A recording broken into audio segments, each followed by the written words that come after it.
Welcome to the Miracles Happen Fertility Podcast, where it's all about using the power of your mind to create hope, health, and miracles on your fertility journey. And now your host, a dash of science and a heap of spirit, Dr. Maria Rothenberger.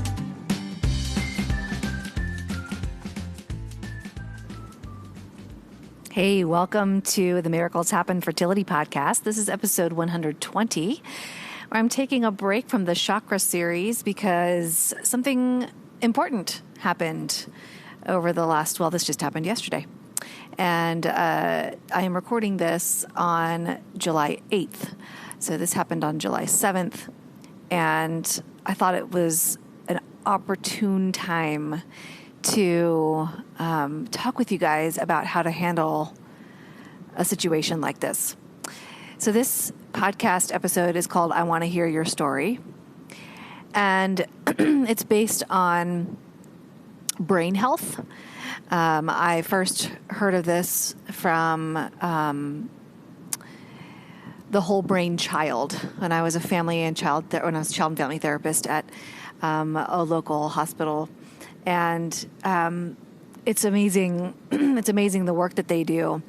And when I worked with little kids on traumatic experiences, it is one skill that I took from that book that was outstanding. And it's called Name It to Tame It. The authors actually, I think, still do workshops every now and again. Name It to Tame It. You'll see that actually little kids do this really well without prompting. What happens is that if something really hard happens to you, the brain needs to process it, obviously. And I'm going to talk more about this in a minute because I had a really hard time last night. So, name it to tame it means talk about it. Tell your story. And as you know, of course, fertility stuff is all trauma. Everything that we experience in this journey is trauma. And, and trauma is not, is something that we don't plan for, right? We have this plan or idea of how our life is going to go. Anything that falls outside of that is quite jarring and upsetting, and that is considered a trauma. So what happened? This is my Name It to Tame It. I'm going to tell you what happened yesterday because last night my brain was trying to process, and I was not sleeping. I am running on about 3 hours of sleep right now, maybe 4, because I did fall asleep later on this morning, like 7 o'clock. I fell asleep for another hour. So my brain was trying to process, and I'm like, friggin' A, I just want to sleep. So I wasn't letting it process, and it probably just needed to process. So I'm going to tell you my story. And I actually invited my son to be on today's podcast too, but they are inside a trampoline park, and he was like, no, I'm going to go jump. So he told his story yesterday. So here we are. You might know from social media and from my newsletter and things, or if you don't know, then now you are going to know. We are traveling all around Oregon in our RV for the summer of 2021. And right now we are down in Bend, Oregon, which is out freaking standing in terms of its landscape and the things that are available here. The Deschutes River is right here, and breweries and food and fun things to do. We are actually camping in Lapine State Park, which is about 30 minutes away from where we are right now. And funny story, we came to Bend because I need to get a real ID, and there were 0 appointments near our hometown. So I was like, hey, let me just see if there's an appointment nearby where we're camping. So mixing business with pleasure here, just like recording this podcast for you. So yesterday, we decided to go floating on the Deschutes River. And so we bought 4 floats, and we hooked up 2 and 2. So we tied them together so we would each have a kid tied to us. Well, my youngest was really freaked out He didn't love it at all. And it was made worse on the trip. From the second that we launched into that river, I had a shitty time. I cannot even believe. Even my husband was like, wow, there was not one moment of that you had a good time. I'm like, nope. Well, there was one moment that I had a good time. And that was during a calm stretch that lasted about 2 minutes of just floating. But the rest of the time, I had my youngest screaming because he was terrified. And he finally, well, let me start at the beginning. So we launch, he's screaming. I'm asking him to settle and take deep breaths as I normally do. And then I just got impatient. And then we ended up getting stuck on a tree branch that had fallen into the river. My husband and my oldest had gone around it. They were successfully around it. We got stuck on it, and so we had to go over it, which meant a puncture in my floating tube. So now we have my son not happy floating in this river, and I'm in a deflated tube. And fortunately, his is still inflated fine, but I'm in a deflated tube. And my husband and older son are way in front of us, and there's nothing that they can do to help.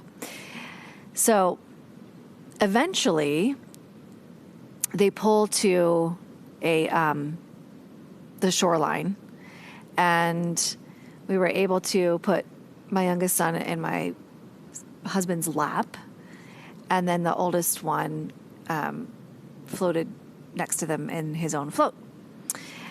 Well, we're floating down the river, and this is where that 2 minutes of peace came, because I was able to float by myself. I had to actually get out of the raft and paddle with my feet down the river because I could control it a lot better. My arms were too short, and I needed a paddle. I really needed a paddle. Now I know that that's necessary for me while I'm floating. So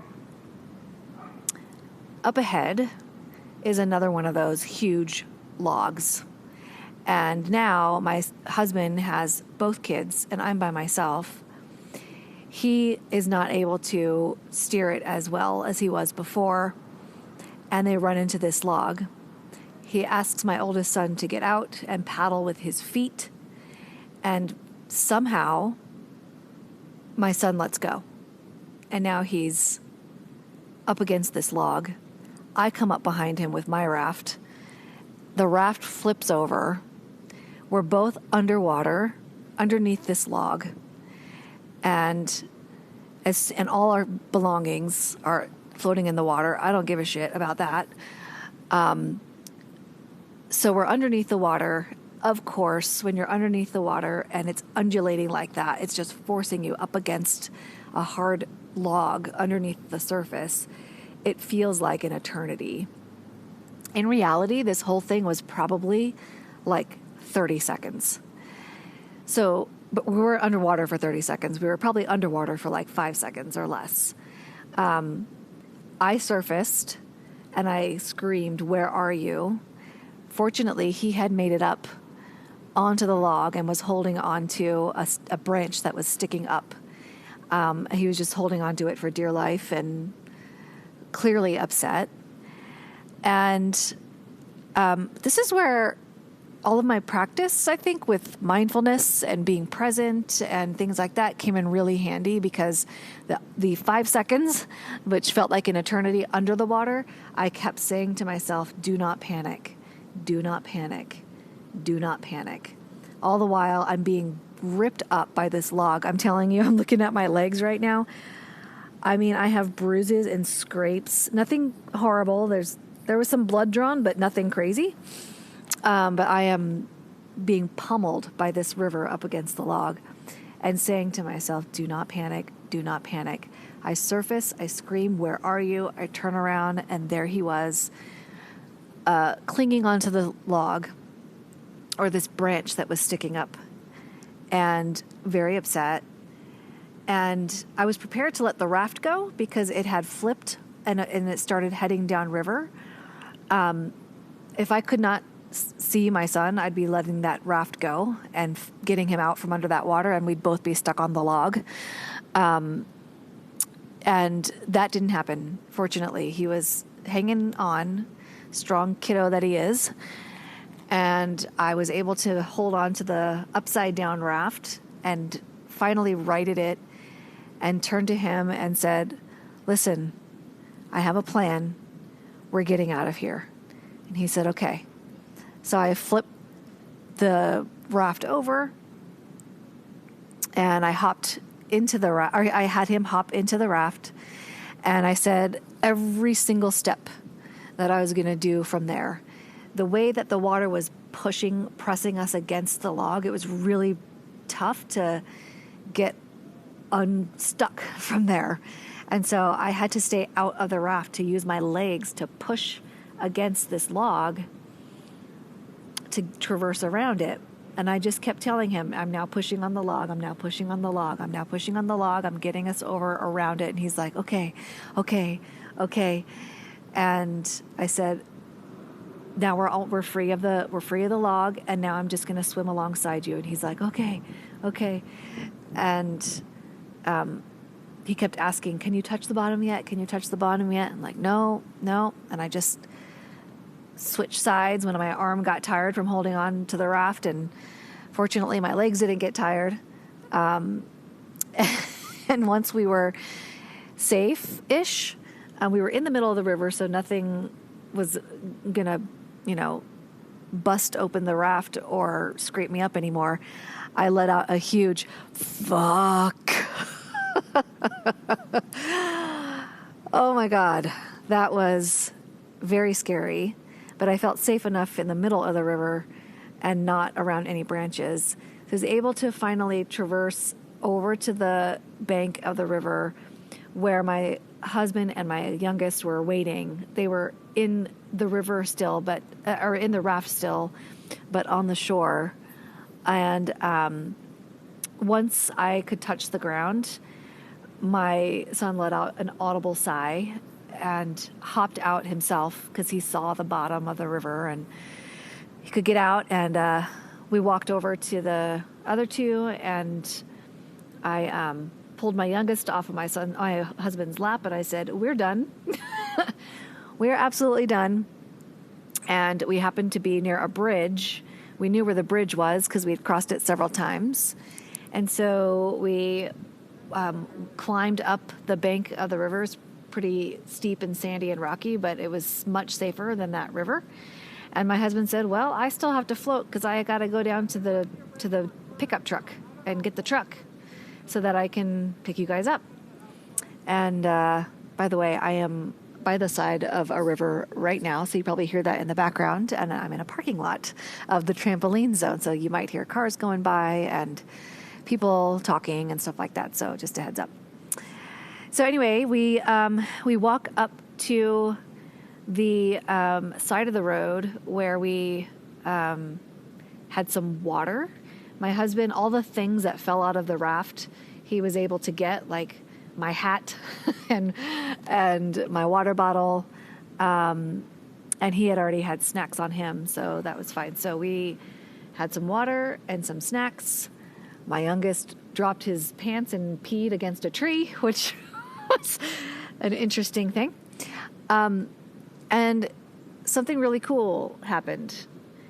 My oldest practiced the name it to tame it skill. He turned to me and he said, all right, let me tell you my story. What happened? I said, yeah, buddy, let me hear it. You tell me what happened from your point of view. And he went on and on about his experience. And at the end, he said, now I have a story to tell, a near-death story. I said, yes, babe, you do. And I encourage him to tell his story. But if he wants to jump at a trampoline park, I encourage him to do that instead. That's too much fun to pass up. My youngest, by the way, turned to both of us and he said, I love you guys. And we all hugged and knew that we were safe and stood there on the side of the road in our bathing suits, waiting for Dad to pick us up, kind of fearful because he was still floating. But he said that was the best part of the trip because it was much more peaceful. As it happened, my mom, when we got to the bank of the river, had sent me a text message. Now, where we're camping at the state park, I have no service at all.